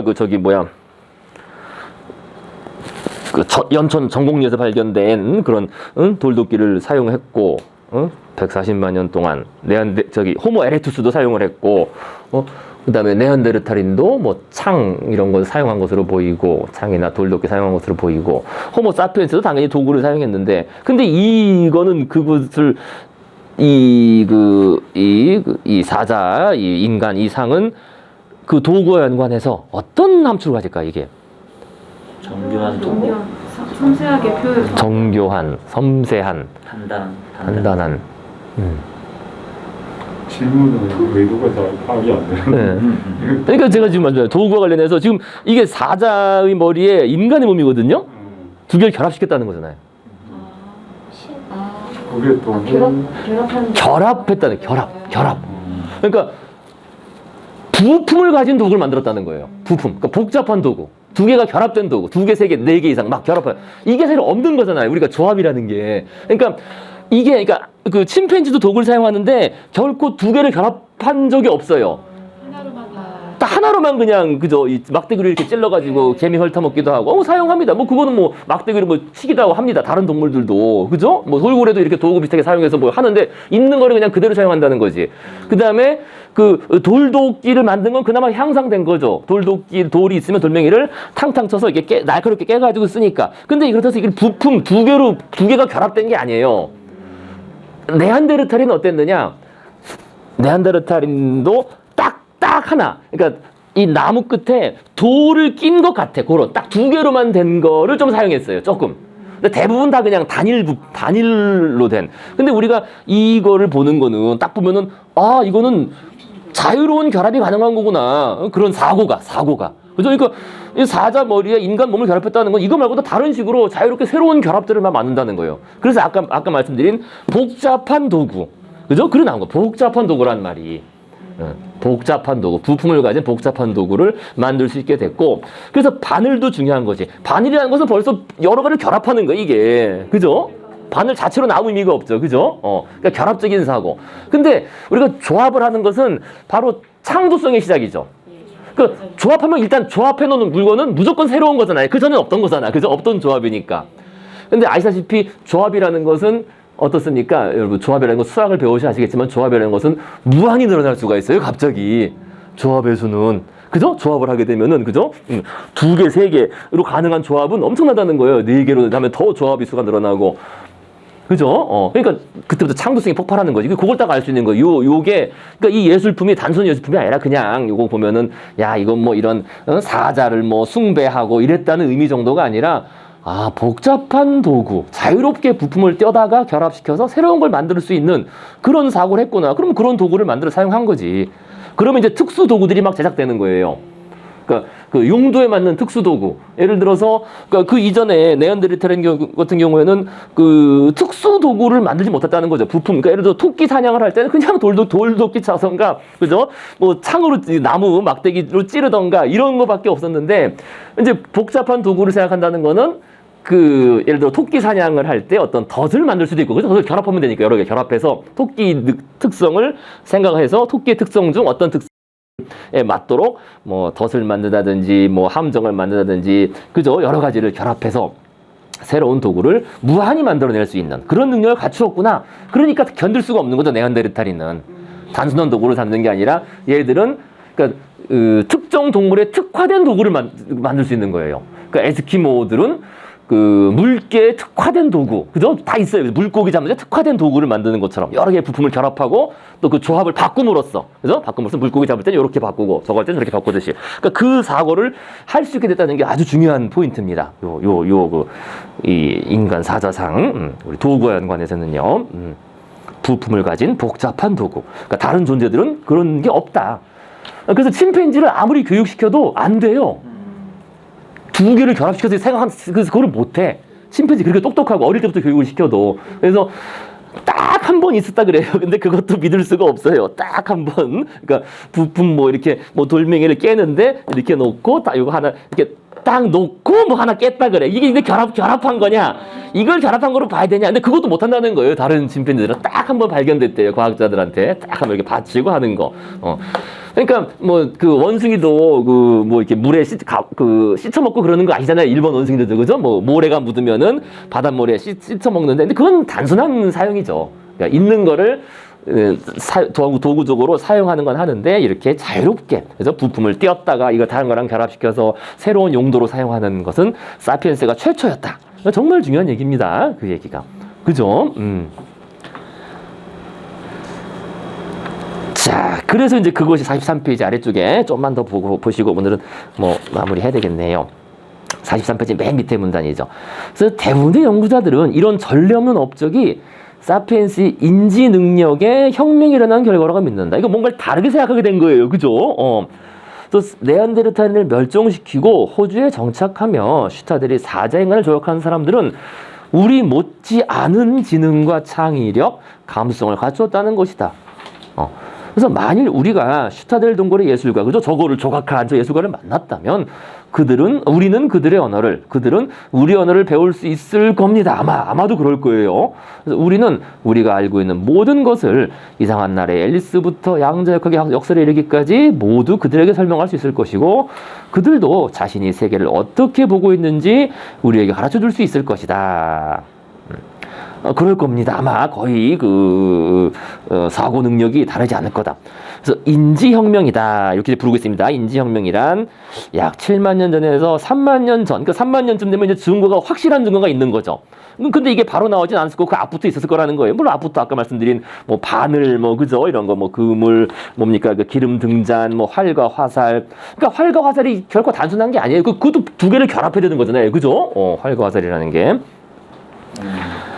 자, 그래서 이제 그때 출연했는데 그 새로운 사고 방식과 의사소통 방식을 말한다. 무엇이 이것을 촉발했을까? 우리는 잘 모른다. 물론 100%인 답은 모르죠. 하지만 아주 유력한 답은 있어요. 또 제가 나름 생각하는 답이 있고요. 이제 그건 차차 말씀드리도록 하고요. 가장 많은 사람들이 믿는 이론은 우연히 일어난 유전자 돌연변이가 사피엔스 뇌의 내부 배선을 바꿨다는 것이다. 뭐 이거는 뭐 그렇겠지 당연히, 그죠? 뭔가 유전적인 변이가 있어서 우리 사피엔스가 새로운 그 사고 방식을 가지게 되었다. 그 덕분에 전에 없던 방식으로 생각할 수 있게 되었으며 완전히 새로운 유형의 언어, 바로 상징적 언어입니다. 그러니까 그 전까지 언어는요, 좀 전에 말씀드린 것처럼 네안데르탈인처럼 아까 말씀드린 것처럼 다른 개체들하고 어떤 행동을 하는 게 중요한 거예요. 행동을 유도하고 같이 행동하고, 그죠? 그게 제일 중요한데 요거는 조금 다른 언어지. 다른 언어, 상징적 언어를 사용해서 의사소통을 할 수 있게 되었다는 것이다. 자, 우리는 이것을 지식의 나무, 창세기에 금단의 열매, 즉 선악과가 열리는 에덴 동산의 나무, 그 지식의 나무 돌연변이라고 뭐 이름 붙인 겁니다. 왜 하필 그 돌연변이가 네안데르탈인이 아니라 사피엔스의 DNA에 등장했을까? 뭐 이유는 모르죠. 우리가 아는 한 그것은 순수한 우연의 산물이었다. 하지만 지식의 나무 돌연변이를 일으킨 원인보다는 그 결과를 이해하는 것이 더욱 중요하다. 새로운 사피엔스의 언어에 어떤 특별한 점이 있었기에 사피엔스는 세계를 정복할 수 있었고, 오늘날 이 상태가 된 게 요거 때문이라는 거예요. 요거. 오늘 우리가 이런 문명을 이루게 된 거, 또 지구를 파괴하게 된 거까지도 요 결과예요. 요 결과. 이 결과, 요거. 정말 그 결과를 이해하는 게 아주 중요하다는 겁니다. 정말 중요하죠, 요게.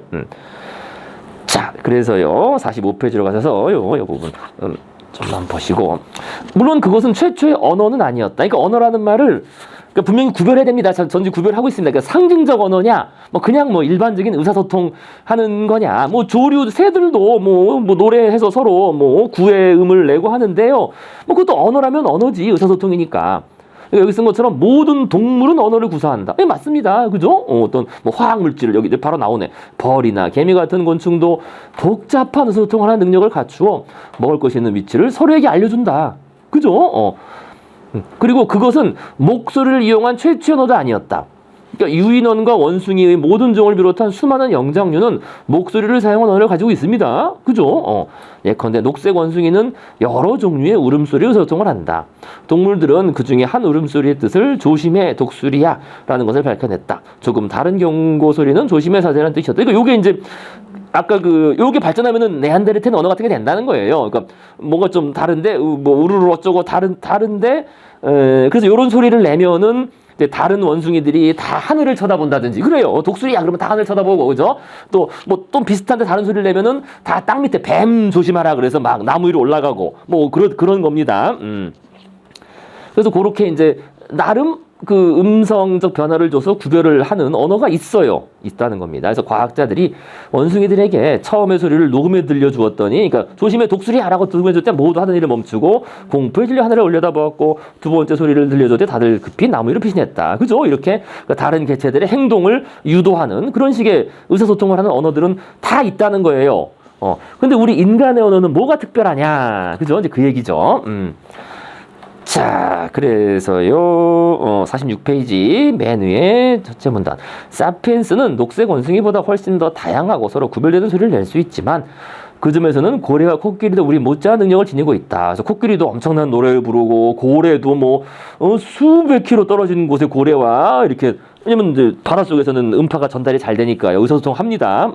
앵무새는 알베르트 아인슈타인이 하는 모든 말을 할 수 있을 뿐만 아니라 벨소리, 문이쾅 치는 소리, 사연 울리는 소리를 흉내낼 수 있다. 아인슈타인이 앵무새보다 나은 점이 있더라도 그것은 목소리 자체와는 이제 관련이 없다는 겁니다. 그렇다면 대체 우리의 언어는 무엇이 특별할까? 가장 보편적인 대답은 우리 언어가 놀라울 정도로 유연하다는 것이다. 그래서 우리는 제한된 개수의 소리와 기호를 연결해 각기 다른 의미를 지닌 무한한 개수의 문장을 만들 수 있다. 그죠? 무한 생성 문법이라고 촘스키가 말한 뭐 그런 얘기죠. 이를 통해 우리 주위 세계에 대한 막대한 양의 정보를 받아들이고 저장하며 소통할 수 있다. 그래서 녹색 원숭이도 동료들에게 조심해 사자해라고 외칠 수 있지만 현대 여성은 친구에게 이렇게 말할 수 있다. 오늘 아침 강이 굽어지는 곳 부근에서 한 무리 들소를 쫓는 사자 한 마리를 보았어 라고 이어서 그녀는 정확한 위치와 그곳에 가는 여러 길들까지 묘사할 수 있다. 그 정확성, 그죠? 정확성.